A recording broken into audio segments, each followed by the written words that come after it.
This is Kurt Westerman, and I'm interviewing Charles Cooper, and the date is 1/17/08. What kind of music did you listen to as a teenager? Rock and roll. Who were some of the artists you remember? Elvis and Billy Lee Riley and a bunch of them old stars back in them days.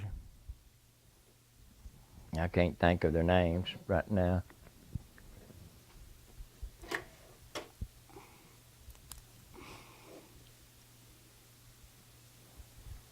What dances were popular when you were a teenager? Bop, Jitterbug. That was the popular one. They call it. It was Jitterbug, and then it turned into Bop. That was the popular dancing.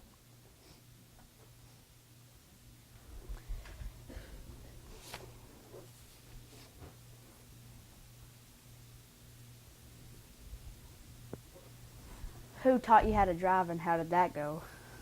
I guess my dad taught me how to drive. I don't know, like I told you earlier, I was driving tractor when I was 5-year-old.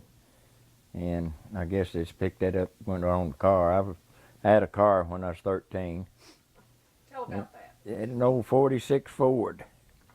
It was a tough old car. We'd drive it back there in the old bottom duck hunting, and it was the one that had the back doors that would open from the front. Us kids, boys driving around, the back seat boys would try to scoop up dogs around when we drive. They'd try to open that door and catch them, kick them in the car. The doors swung open the opposite way. opposite way, yeah. And they'd try to catch dogs in the car when we was driving around town. So just all kinds of stuff. It was a real good railroad car. We'd put it on the railroad here at Wiener, drive to Wallenberg down the tracks. You'd never have to touch the steering wheel. We'd do that mostly at night because we didn't want to get caught. I've never heard anybody doing that. You never heard of that? I never. Well, we did that. So you'd get it on the tracks? You just get on the crossing, get it on the tracks, and turn the steering wheel loose and drive 60, 70 mile an hour, and it just stay there. We'd catch a train go through, and of course there wasn't near as many trains in as there are now, and we'd follow it to Wallenberg and get off down there at the crossing.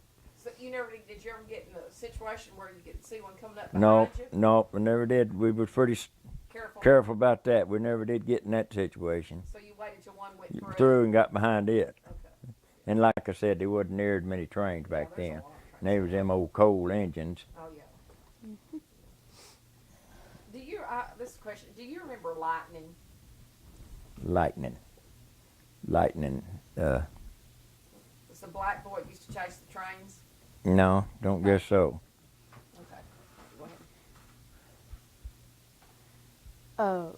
What do you remember about your first car? That first car, that old 46 Ford that I was telling you about. How did you get that? Dad bought it for me. Of course, like I said, I was 13-year-old. We just, at that time, we could get by with driving anywhere we wanted to. Wasn't near the traffic. And I had old lug grip tires on it. We'd go out there in the woods. Daddy made the statement here a while back. Him and Earl Walker come back there one time duck hunting on a tractor, and said they got stuck coming in their tractor, and got back there to the gas field, and there we sat with my car back there. But it was a good old car. I bet y'all had a fun time with that car. Oh, we did, and that's the one I was telling you about, that we'd go up here by Valley View North on that old gravel road and jump them hills. A roller coaster ride up there. Kurt's thinking, this sounds like fun. I do have a four-wheeler. You'd get in trouble doing it Yeah. today. Yeah.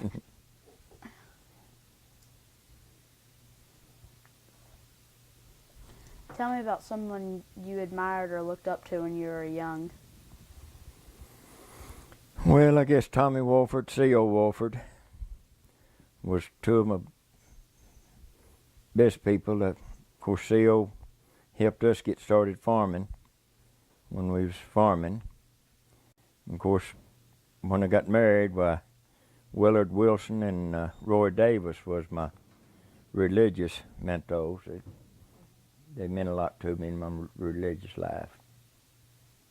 They were from Greenfield. At that time, we went to the Baptist church in Greenfield. Okay.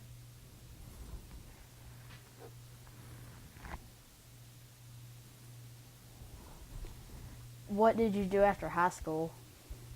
What did I do after high school? Son, I done carpenter work. Like I told you earlier, I made a trip to New Mexico driving truck. I went to Memphis and spent 3 months prefabbing houses in a factory over there. I run a lot of heavy equipment, sold automobiles for old Whit Schaefer out of Wynn, till he told me he'd have to let me go because I couldn't sell used cars. At that time, everybody up here would buy new cars, and I was selling new cars. Went to Florida and worked during the winter. A lot of time down there, run heavy equipment. They tried to get me to stay down there and offer me a year-round job. But I was having so much fun till I had to call Daddy to get enough money to come home on. Making about $8 an hour at that time, and that's a lot of money. But done that, and I worked at John Deere mechanic and setting up, worked on the farm, drove truck quite a bit. After Gene and I got married and we got Hope, well, we made a trip for Roy Wiles to San Antonio and unloaded and went to Carlsbad and met Barbara Jean and her husband, Barbara Jean Walker, and went through Carlsbad Caverns and done a little bit of everything besides farming.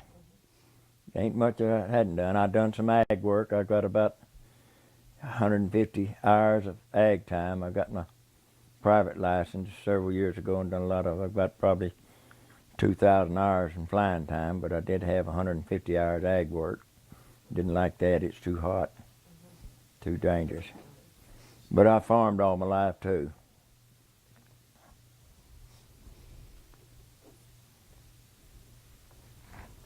How did you meet your wife? How did I meet my wife? Well, I knew my wife all through school. She's not in here, is she? She had said she didn't like me in school. Said she just hated me. But I went to the service. I was dating a girl over at Amigan, pretty serious.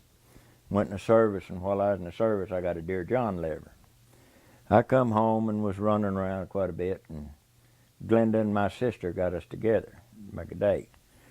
Well, on our first date, we run over a road sign, had a blowout, but just went from that on. Of course, like I said, I knew Gene all the way through school mostly. But met her, and I was still running around honky-tonking quite a bit. I'd go to Truman dancing, and I'd come by there then after that and pick her up, and she didn't like that too much. And I don't know why she put up with me, but she did. And went from that to I was in the Army Reserve, and I was at camp in Louisiana, summer camp. And I bought her engagement ring and come back and proposed to her. And from that, we got married. Her mother didn't think much of me at the time. She didn't think much of me, but she told Gene, she said, if you want him, I'll do my best to help you get him. And that's been 46 years ago. So you think it's going to work? I think it will. After 46 years, I don't want to try to break in another one. Now, don't imagine she wants to try to break in one either. But she's my best buddy. We're not only husband and wife. She hunts with me, turkey hunts with me, and deer hunts, duck hunts. She's pretty well hunted with me all the time. She's killed 34 turkeys in her time. We both killed lots of turkeys, and she's killed lots of deer. She put it on me about 3 years deer hunting. She'd kill a deer every year, and I couldn't kill one. And boy, the boys sure did rag me on that. But she could run the farm right now. If something happened to me, she could take it over and run it as good as I run it. And it took me 40 years to get her to dancing. Now that dancing deal was something. She always told me she had the 2 left feet. Well, at that time, honky tonks was about the only place you could go dance. And they started this Doug Greeno trying to get us to come to Swifton, this senior, they call it senior citizen dance, but we have a lot of teenagers and stuff that comes today. But we started going over there, and of course at that time, I had 3 dancing people that I danced with at them dances. And that was Frances Cahoon. Of course, I've always danced with Frances. And Luckett McDonald at that time, she's married now, and Joyce Mears. Well, I wound up, there was about 6 women going with us dancing, and Jean didn't dance. So I was the dancer. But we was over there one night at Swifton, and there wasn't nobody there, none of my dancing partners. And then people was out there dancing, and Jean said, Charles, I believe I can do as good as they are. And from that, she went to dancing. Well, the last 7 years, she's been dancing, and she's a wonderful dancer. She won overall dancer up here at the Rice Festival this year. And she's only been dancing 7 years. And she's outstanding, and she loves it as much as I do now. We go twice a week. No smoking. Where do you go? We go to Amigan on every other Friday night, and go to Judge Sonia the other Friday night, and go to Newport Saturday night, which is the Silver Moon at Newport, which used to be, when you went in, you went to dodging beer bottles bouncing off the wall. But now there's no drinking, no smoking.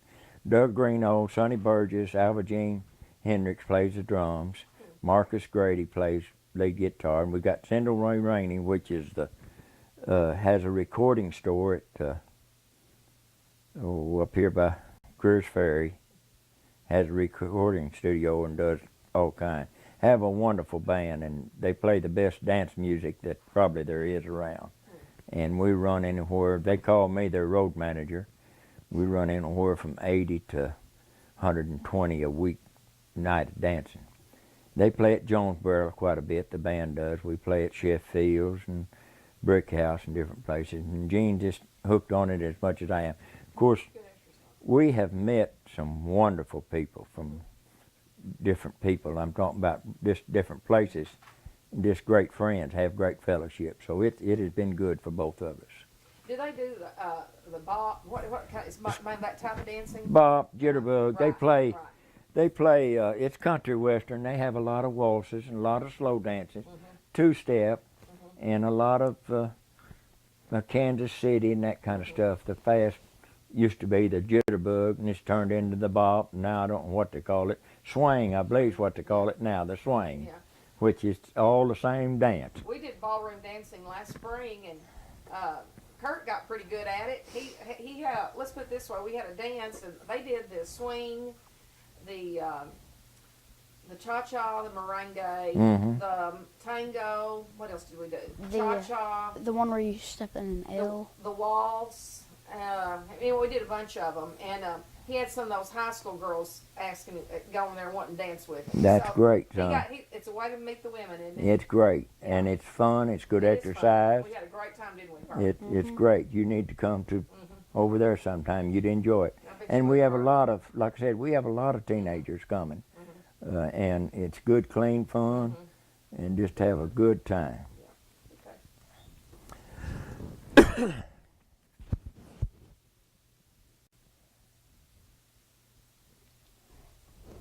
What was it like when you got married? What was your wedding? I was scared to death. I was scared to death. That's something you hardly ever think. I'm talking about really, I was really scared. Of course, it was a step in life, that big step. But we got married in Greenfield Baptist Church. Of course, Bobby Joe Hughes and Joe Matthews was there. And when we come out of the church, they like to left me at the church. They had Jean in the car and was leaving, and like to left me, and I happened to get in the back seat. They had her in the front seat. I got in the back seat, and they took us to the Silver Moon. Well, at that time... These guys did this? Yes. Okay. Had her keys. At that time, it was one of them, like I said, you dodged beer bottles when you went in. Well, of course, that was me and Bobby Joe's old stomping ground before I decided to marry Jean, and that's where they took us. Well, about midnight, they got pretty loaded and everything, and I happened to give Gene an extra set of keys. We slipped out. We was going to Norfolk for a honeymoon, but everybody knew we was going there. We didn't go there. We went spent our honeymoon night at Cave City. And then we went on up to Norfolk, and Sonny Winters had a houseboat up there. And that's what we spent our honeymoon in, that houseboat out on the Lake Norfolk. And like I said, I think both of us are scared. Yeah. How did y'all get, did you take the car? Yeah. And just let them guys figure out their own way? Yeah, well, there was a bunch of them, so Yeah. they just happened to drive my car. There was a bunch of them went with us. But we slipped off and left them.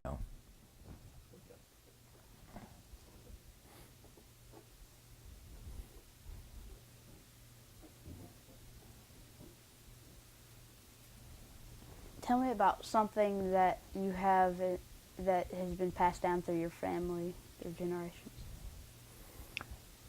Never did keep nothing like that much. Got some pictures, and that's about it. Do you have something that belongs to you that you'd like to see passed down? Well, I was fixing to say I've got some guns that belong to my grandpa and stuff, and Jean's got some guns that belong to her uncle, and we kind of like to keep him, and I'd like to see my grandson wind up some of that stuff.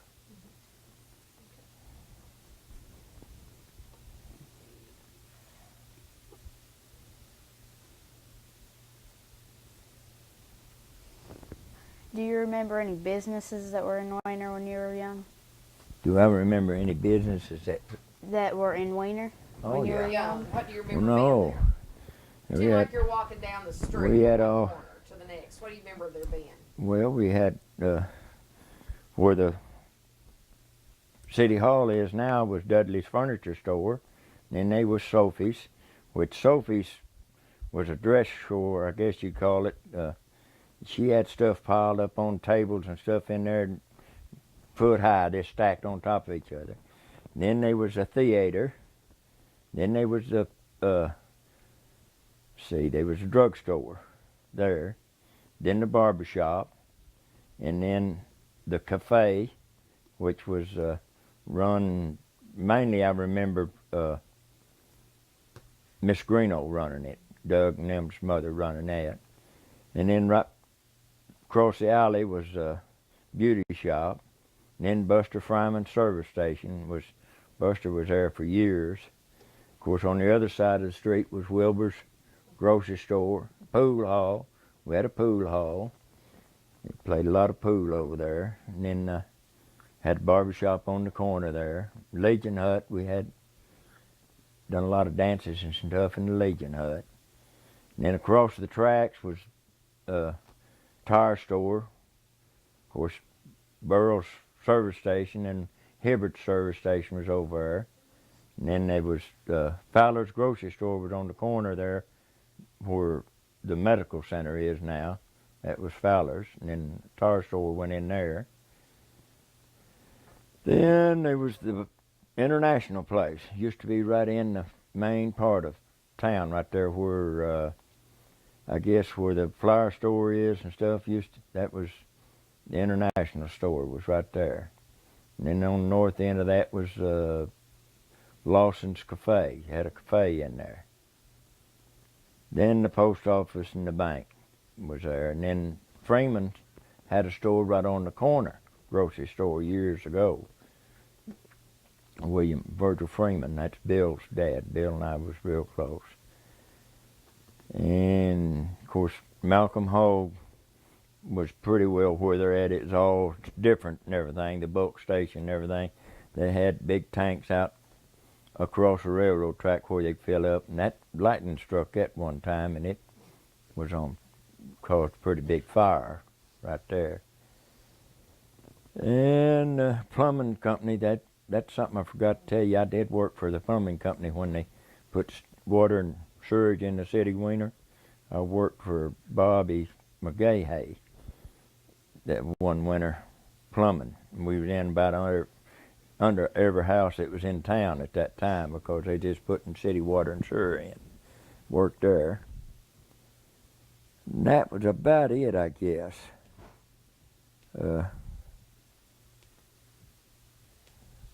John Deere place, of course, was on this side of the street where Co-op Cricket Co-op is now, John Deere, and they had a welding shop between Buster Fryman's and the John Deere shop at that time.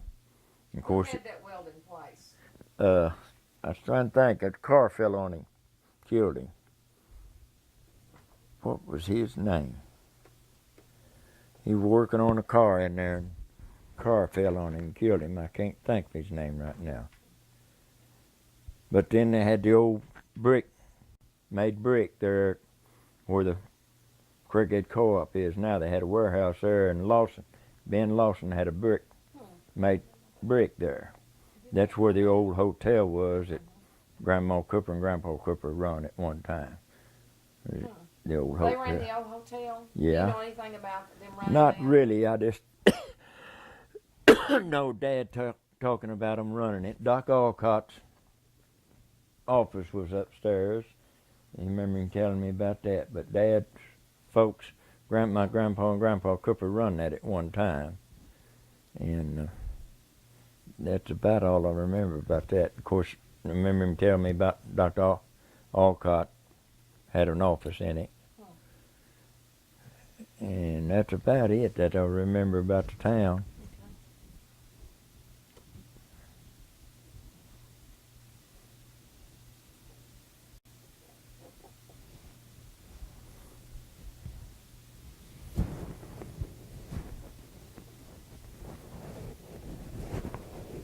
Do you have any stories about things that happened to the people that owned those businesses that were in Wayner?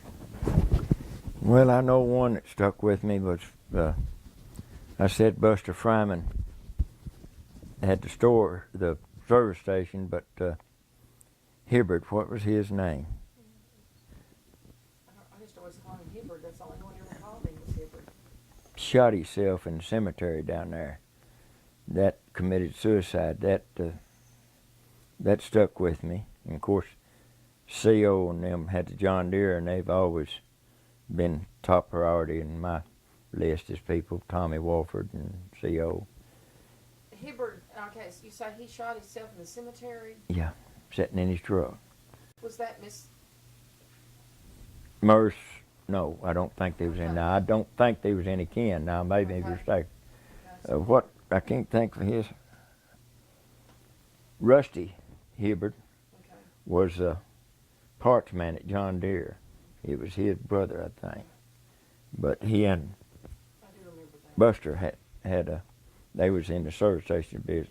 And I think what I've heard was it had something like cancer or something and didn't want to go through it and shot himself and sitting in the pickup down there, shotgun. And I bought that pickup after that and used it on the farm for several years. And it had the little pecks up in the side where the shotgun went. That stuck with me quite a bit. And of course, Miss Sophie and Rich Espy and Miss Greeno and trying to think of the barber's name. Mildred Hogg's brother. Gilmore. I remember them. They was barbers at the time. And of course, Fred Dudley was mayor for years, and he run the furniture store there in Wiener. Kurt Downing and all them people, I remember them pretty well. They equipment dealer. And of course, I was interested in farming. Of course, Kurt and them was all gone whenever I started farming for myself. But when I was working for Dad and them, they was in the international business.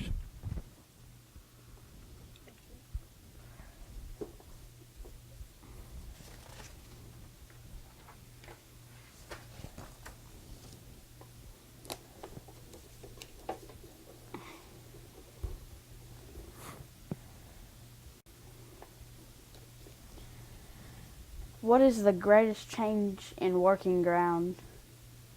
What is the greatest change in working ground? I guess the equipment.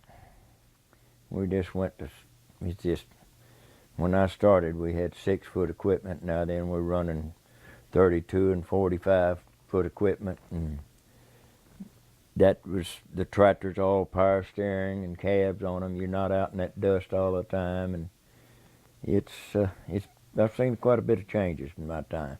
We're asking about the next one. He's going to ask you about several things in farming, and I want you to tell what it was like and how it is now. Okay? All right. What is the greatest change in planting crop? Planting the crop? Well, used to have to sow it with a cedar wagon, ride a wagon. Of course, we pulled it with a tractor during my time and sowed it. You had to jump out of the wagon and set stakes for the driver to drive to, step off 11 steps and set a stake up, drive from one end to the other two. And done most of it. We had to cover it. Of course, back, we done a lot of water seeding back. We had, down at Dad's, had a lot of flat land, and in the spring we had a lot of rain. Didn't have near the drainage that we've got now, and everything would flood. Well, we'd plant it in the water, seed it in the water, and get out there and muddy it up good, and then drive it, sow it with a cedar wagon, and water go down. Well, it'd stick to the ground and come up. That, nowadays, why, we got these no-till drills. Of course, we went through the planter, the 6-row, 36-inch rows on our soybeans. Well, now then we drill them solid. There's very few row beans you see anymore. And same way we drill our rice now instead of broadcast. It would plant less seed because it's got more expensive. And a lot of no-tilling we do. If you don't track the ground up now, well, you don't have to work it. Used to, we had 6-foot stuff. Of course, at that time, 100 acres was a big field. You take 6 foot and work it. Well, now then, why, we're farming thousands of acres and takes more equipment. Of course, at one time, when we first started, my operation had 3 combines, which was 55 and 95 hours. Now then, we're running 1 machine, cutting twice the acres. They're just bigger machines and handle more equipment. Used to have hauler grain in bob trucks, 200 or 300 bushels at a time. Well, now then, well, you got these trailers, grain trailers, haul 1,000, 1,200 bushel, set in line. People gripe about the line up here. At one time, we was lined up from the highway all the way down West Lane, Kings Highway, across West Line, all the way back up by the school, jumped over to this 3rd Street, all the way back up by the co-op and all the way back. It'd take you all day to get one little old bob truck load of rice through the rice line. And that was, of course, you was asking me about the planting. It's just, we're farming twice as much ground, or 10 times as much ground now with a whole lot less equipment. It's just bigger equipment and get over it faster. Of course, we still work. A lot of times I'm out there at 3 o'clock in the morning working. We still, when the time comes to work, well, we have to go to work and do it.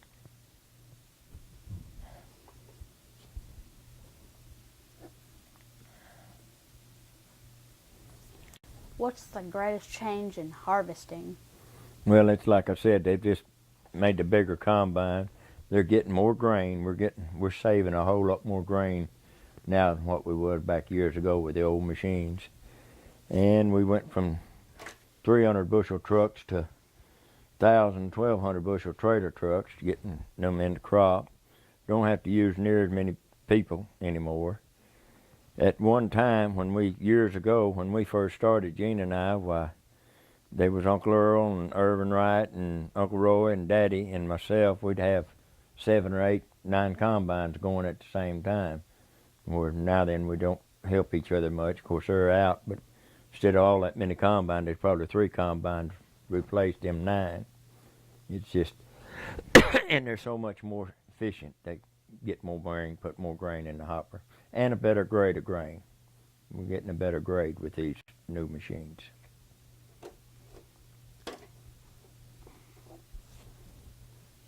What's the greatest change in tractors? Tractors? Mm-hmm. Cabs and air conditioning. Of course, Power steering. They got your cabs now. Got everything: power steering, power seats, everything in them. They got radios. In fact, they're making them now. I don't have one. They're making them now where they drive herself. They get it. You just sit in the house and program it, and it'll go where you want it to, back and forth across the field. Do they have GPS systems? GPSs in them. GPSs. Automatic transmissions, and like I said, you're in the cab. You're not out there in that dust. They're more horsepower, a whole lot more horsepower. Of course, we're pulling bigger equipment, so we need the more horsepower. But about anybody can drive a tractor now. You just get in there and get after it. It ain't nothing to it once you know all of it. Use power steering, automatic transmissions, and it's simple nowadays. Got radios, and Jean always said she wouldn't wouldn't hire nobody to smoke. And I told her, I said, honey, you can't do it all yourself. She don't like smoking in the tractors and stuff. But they got ashtrays, and they're just, like I said, they're top notch. Just like a car, you're just as comfortable in there. You can sit in there all day long. Mm-hmm.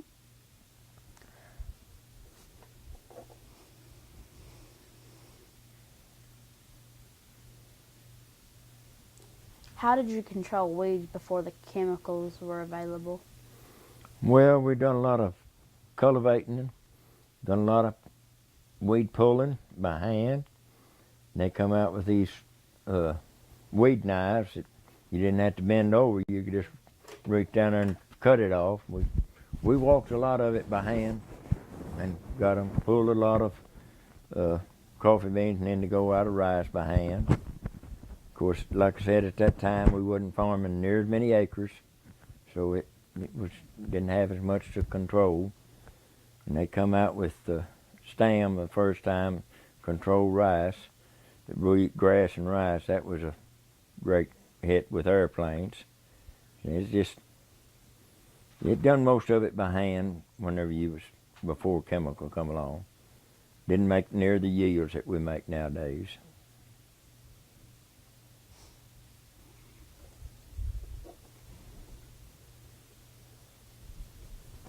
What was the price of farmland when you began farming? Oh, about $200 an acre would have been top-notch ground. When Gene and I started, we rented Mr. Claypool's farm out there, and he sold it the year after we was there. 1,307 acres, I believe, woods and all, sold for $178,000, which that would have been about $100 and $200 an acre roughly. And Mr. Wolford offered to let Gene and I have it, pay for it any way we wanted to. At that time, that was all the money there was in the world. I borrowed $5,000 to make my first crop and didn't know how I was going to pay for it. And the last 15 years, I farmed that farm 30 years. In the last 15 years I farmed it, I was paying more rent a year than that. But I was out there at Claypool Farm for 30 years, and it sold. Pinky Roberts wound up with it. I was farming for Pinky and Billy, and it sold to an insurance company. Now, I was farming Bobby Lynn's and O.R. Trotter's ground at the time, and we let that go out there, and that's the best move I made. I cut it in half, and we didn't have to keep up near equipment or the hands, and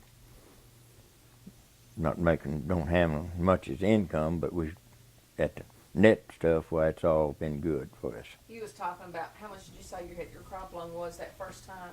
$5,000. What would it have cost if you had done that at this point in time, that same amount? Well, I'm farming right now. At that time, we was farming 650 acres. That was all that was cleared out there. And right now, I'm farming 734 acres, and my crop loan runs $350,000. Times that much. Yeah, from 5,000 to Unbelievable. 300, and that's just the input in the crop. Now, Mr. Claypool made us a deal on equipment. We bought the equipment from Mr. Claypool, and he just made us a deal. What he had left in it, tax-wise, he let us have it. I believe we bought that equipment for $25,000, and we had 6 tractors and 2 combines for $25,000. Now then, a combine costs you head and all $300,000.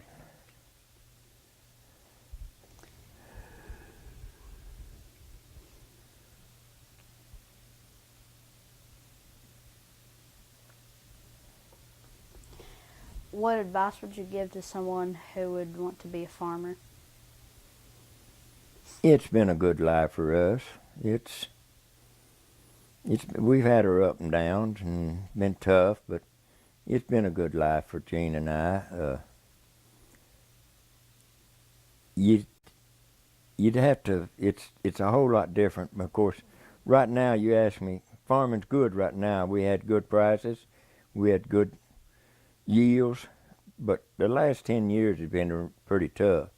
But I think if you got into farming, you just have to watch your P's and Q's. A young person, I'd advise them to buy all the ground they could get, because they don't make that anymore, and I think it'll always pay for itself. And like I said, Gene and I never bought any. We own just right here at our house. We own 5 acres here, but I never did have the opportunity. We was doing so good out there, so it's been good to us. I'd advise a young person to get into farming. It's hard for a young person to get in farming right now.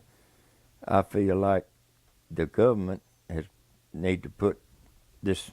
They're trying to put this 3-entity law back in, and I think that needs to come, because that'll stop these big farmers from. I'm talking about, like, there was one farmer last year went in the farming business, made his bigger. He got 13 entities. Well, if they'd cut it back to 3, that'd give 10 other people an opportunity to farm, young farmers. It's hard for a young farmer. If he don't have a daddy or somebody in the business nowadays, he just can't get into farming. But I'd advise him to get into farming. It's been good to us.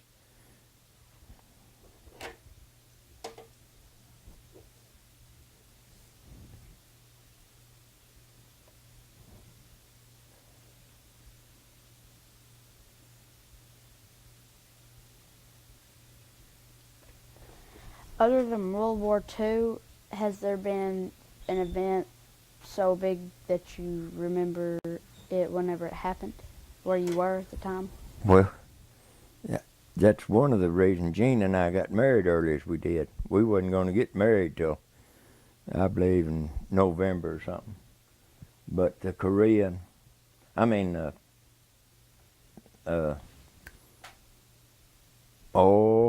blank again, off the Cuba conflict.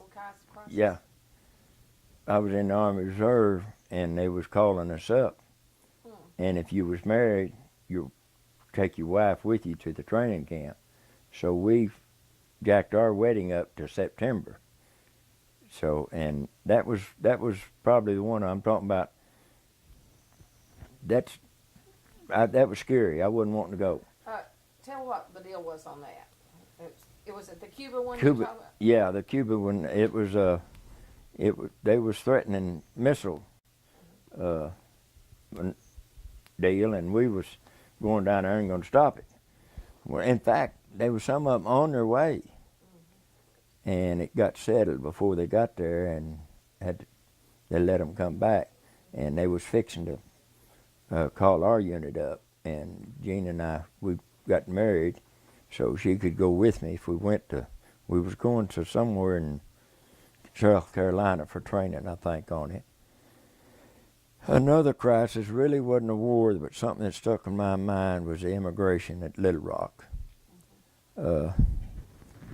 National Guard had to go take care of that, and I wasn't in the Guard. I was in the Army Reserve, and I remember that pretty well. That was the Korean thing. I don't have much memory of that. Of course, I was young at that time and didn't pay much attention to it.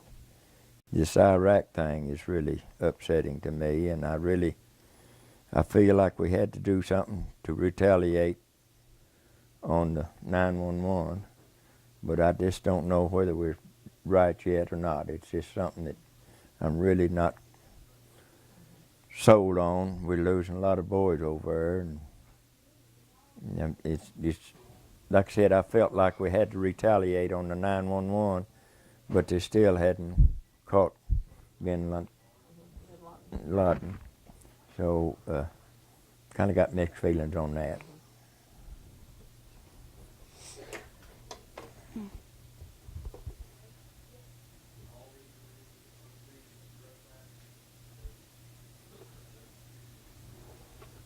What is something in your life that you feel proud of?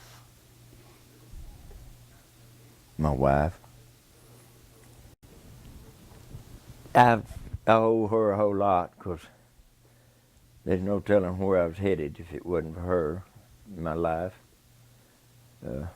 She brought Christianity in our home, and to me, that's one of the big things to be proud of. And my wife and my father-in-law and mother-in-law, they was real good Christians, and it didn't pressure me none, but it just worked out. I think that's one of the biggest things in my life, and I feel like we've accomplished. Like I said, we've had good living, got a good home, lots of friends and stuff. So that's a lot of stuff to be proud of. Mm-hmm.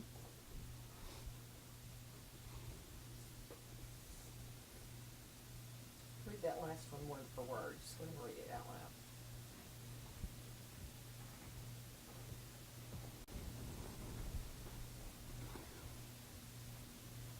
Tell me a lesson that life has taught you, a lesson that would help a young person live a better life. Be a Christian. I think that's the most important thing you can do as a person, is accept God and live a Christian life. If you live a Christian life, you'll never have no trouble because your problems will be took care of. You'll meet all your friends and stuff. Yeah, I'm talking about you can just sit down and talk to somebody and tell whether or not they're a Christian, really, just by sitting and visiting with them. And that's, to me, that would be the most important thing in a person's life, except Christ. Well, thank you for letting me interview you. And